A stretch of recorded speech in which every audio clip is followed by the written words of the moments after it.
Chapter 4. Asking Questions. "How many birds have you got, dwarf?" asked the child. They were sitting at breakfast the next morning. To look at the child, no one would have thought she had ever been sleepy in her life. She was twinkling all over with eagerness and curiosity. "How many?" repeated the man absently. He hardly seemed to hear what the child said. He looked searchingly at her and seemed to be trying to make out something that was puzzling him. "Yes, how many?" repeated the child with some asperity. "Seems to me you're rather stupid this morning, dwarf, but perhaps you're like bats and sleep in the daytime. Are you like bats? Are dwarves like bats? Can you hang up by your heels in trees? Have you got claws on them?" Her eyes dilated with awful joy, but the man shook his head and laughed. No, Snow White, I wasn't sleepy at all, I was only thinking." "Did you sleep last night?" asked the child, slightly disappointed. "I was in your bed, so you couldn't sleep. If you did sleep, where did you? Please give me some more bread." "I don't see where you get bread, and I don't see where you slept, and you didn't tell me how many birds you had. I shall be angry pretty soon, I don't wonder." "Snow White," said the dwarf, "if you talk so fast, your tongue will be worn out before you're 70. "What is 70? said the child. "I hate it anyway, and I won't be it." "Hurrah," said the man. "I hate it too, and I won't be either. But as to the birds, how many should you think there were? How many have you seen of them?" "I've seen lots and lots," said the child, "and I've heard all the rest. When I woke up, they were singing and singing, as if they were seeing who could most. One of them came in the window and sat on my toe, and he was yellow. Then I said, 'Boo,' and he flew away just as hard as he could fly. Do you have that bird?" "Yes," said the man. "That was my cousin Goldfinch. I'm sorry you frightened him away, Snow White. If you had kept quiet, he would have sung you a pretty song. He isn't used to having people say boo to him. He comes in every morning to see me and sing me his best song." "Are they all your birds?" queried the child. "Aren't you ever going to tell me how many you have? I don't think you're very polite. Miss Tyler said it's horrid rude not to answer questions." "Miss Tyler is not here," said the man gravely. "I thought you said you were not to talk about her." "So I did," cried the child. "I say hurrah she isn't here, dwarf. Do you say it too?" "Hurrah," said the man fervently. "Now come, Snow White, and I'll show you how many birds I have." "Before we wash the dishes, isn't that horrid?" "No, not at all horrid. Wait, and you'll see." The man crumbled a piece of bread in his hand and went out on the green before the house, bidding the child stay where she was and watch from the window. Watching, the child saw him scatter the crumbs on the shining sward and heard him cry in a curious kind of soft whistle. "Coo, coo, coo." Immediately, there was a great rustling all about, in the living green of the roof and the yellow birches, but most of all in the vast depths of the buttonwood tree. In another moment, the birds appeared, clouds and clouds of them, flying so close that their wings brushed each other, circling round and round the man as he stood motionless under the great tree. Then, settling softly down on his head, on his shoulders, on his outstretched arms, on the ground at his feet. He broke another piece of the loaf and crumbled it, scattering the crumbs lavishly. The little creatures took their morning feast eagerly, gratefully. They threw back their tiny heads and chirped their thanks. They hopped and ran and fluttered about the sunny green space till the whole place seemed alive with swift, happy motion. Standing still among them, the man talked to them gently, and they seemed to understand. Now and then he took one in his hand and caressed it with fingers as light as their own fluffy wings, and when he did that, the bird would throw back its head and sing, and the others would chime in till the whole place rang with the music of them. It was a very wonderful thing, if anyone had been there who understood about wonderful things. But to the child, it seemed wholly natural, being like many other matters in the fairy books. Only she wished she could do it too, and determined she would, as soon as she learned a little more about the ways of the dwarfs. By and by, when he had fed and caressed and talked to them, the man raised his arm, and the gray fluttering cloud rose in the air with merry cries and vanished in the leafy gloom. The child was at the door in a moment. "How do you do that?" she asked eagerly. "Who told you that? Why can't I do it too? What is the names of all those birds? Why don't you answer things when I say them to you?" "Snow White," said the man, "I haven't yet answered the questions you asked me last night, and I haven't even begun on this morning's batch." "But you'll answer them all?" cried the child. "Yes, I will answer them all if you give me time." "'Cause I have to know, you know," said the child with a sigh of relief. "Yes, you have to know. But first, I must ask you some questions, Snow White. Come and sit down on the roots of the birch. See, it makes an armchair just big enough for you." The child came slowly and seated herself as she was bid. But though the seat was easy as a cradle, her brow was clouded. "I don't like to answer things," she announced. "Only I likes to ask 'em." But we must play fair, said the man. It wouldn't be fair for you to have all the fun. No more it would. Well, I'll answer a fewly, dwarf. Not many, I won't. Because when you're little, you don't have to know things first. Only you have to find out about them. Snow White, why did you run away from home? Last night I told you that, dwarf. I made a song, too. I'll sing it for you. She sat up, folded her hands, shut her eyes tight, and sang at the top of her voice. And I comed away, and I runned away, and I said I thought I did not want to stay. And they tore their hair, and they made despair, and I said I thought perhaps I did not care. Do you like that song? She said, opening her eyes wide at the man. Yes, the man liked it very much, but she was not answering his question. I sang it that way because that's the way Miss Tyler sings. She shuts her eyes and opens her mouth and screeches horrid. But I don't screech, I truly sing. Don't I truly sing? Don't you think I was a bird if you didn't see me, don't you, dwarf? The dwarf said he was not going to answer any more questions. The child fidgeted on her seat, sighed, said he was stupid, and finally resigned herself. I told you that last night, she said again.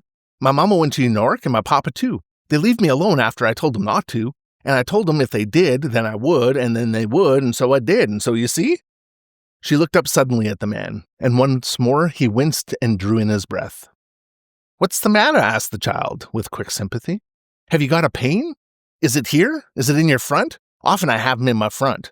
You can take a tablet, and then you curl up with the hot water bottle, and perhaps it goes away pretty soon. Green apples makes it. She nodded wisely. Dwarfs don't ought to eat them any more than children. Where's the tree? The man did not answer this time. He seemed to be trying to pull a weight that lay on him, or in him, and sat moodily looking on the ground. At last, What is your mother's name? He said. And then one saw he had got the weight up. Evelyn, said the child. Yes, of course, said the man. What makes you say that? Asked the child. Did you see her? Did you ever see a toad with 3 tails? Said the man. Aren't you funny? Say, is all dwarfs funny? Aren't there really any more of you? Didn't you ever was? Where did the rest of them go? What do you stay in a place alone? I want to know all those things. She settled herself comfortably and looked at the man confidently. But he seemed still to be laboring with something. Would she be very unhappy if she would come home and find you gone, Snow White? The child opened her eyes at him. Oh, I suppose she'd go crazy distracted, but she isn't coming home, not for a long time isn't she coming home. That's why I comed away, and I runned away, and I said, What makes you look like that, dwarf? Well, I suppose I ought to send you home, Snow White. I suppose you ought to go this very day, don't you? He stopped abruptly, for the signs were ominous. The child's lower lip was going up in the middle and coming down at the corners. Her eyes were growing wider and wider and rounder. Now they began to glitter. Don't cry, said the man hastily. Don't cry, Snow White. The other Snow White never cried, you know. The child sniffed tearfully. The other Snow White never was treated so, she said. Never those dwarfs tried to send her away, never. She cooked their dinner and she swept and they liked her and they never said nothing. And I haven't any hanky, she concluded suddenly after a vain search in her pink calico pocket. The man handed her a great square of white cobweb linen and she dried her eyes. Never I heard of dwarfs sending children away, she said in conclusion. I don't believe perhaps you aren't the right kind. Is you got any name? Not every dwarfs has names. Afraid I have a kind of name, the man admitted, but it isn't much of one. You might call me Mark, though, if you like. That isn't no name at all. It's just you do with a pencil. Aren't you funny? Truly, is it your name? What made you have such a name? But the man declared he had lost his way in the questions. I haven't begun on this morning's yet, he protested, and now you're asking me tomorrow's, Snow White. But we must do the dishes now, and then I'll show you where I slept last night. You asked me that very thing first thing this morning, and you have not been still long enough yet for me to tell you. That would be great, the child thought. On the whole, she thought perhaps he was the right kind of dwarf after all. Why did he have a hump on his back, though? Not in the Snow White picture they did. Wasn't it funny when she stood on the cricket she was just as tall as he is? Wasn't that nice? Wasn't he glad he wasn't any taller? Didn't he think he was made that way just for little girls? Did he ever see any little girls before? Did he think she looked like Snow White? Why didn't he talk when she spoke to him? It was a merry time, the dishwashing. The man had put away whatever it was that kept his eyes dark and was smiling again and chatting cheerfully. It happened that he was an extraordinary person after all, and quite like the books. He lived here all alone. Yes, always alone. No, he never had wanted anyone else till now. But then he didn't know there were any Snow Whites. That made a great difference, you see. She broke off to laugh. Did he like Snow Whites, honest and true, black and blue? Did he think she was beautiful, more beautiful than wicked stepmothers if she had one? Only she hadn't. Only Mama was awfully beautiful. Did he know that? How did he know that? Did he ever see Mama? What made him look so queer in his eyes? Did he get soap in them? Poor dwarf. Well, why weren't there any more dwarfs anyhow? Why didn't he get 6 more when he come here the first time? It appeared that he did not want any more. It appeared that when he came away, he never wished to see anybody again as long as he lived. The child thought this was so funny that she bubbled quite over and dropped the cup she was wiping back into the hot water. Why didn't he want to see people? Had they been horrid to him? Yes, they had been very horrid. He came away into the woods to stay until he was tired, and then he was going farther away. Where? Oh, he did not know. To wherever he belonged. He was not sure where it was, but he knew the way to get there. No, not by the brook. That was too slow. He knew a quick way. Show it to her? Well, no, he thought not. How long had he been here? Oh, a good while. At first, after they had been horrid to him. No, he could not stop to tell her now, sometimes perhaps, when they had nothing else to do. At first, he had gone across the sea. Oh, a long way across, yes. He would tell her all about that by and by. Then, when he came back... Why do you keep stopping like that? Asked the child. Do you forget what you was going to say? Often I do. You said when you came back. Did you go and tell them that they was mean old things to be horrid to you and never you wouldn't play with them no more? No, said the man slowly. No, Snow White, I didn't do that. It wouldn't have done any good, you see. I came here instead. Didn't you tell them that they was all mean? No, where was the use? Don't they know you were here, dwarf? No.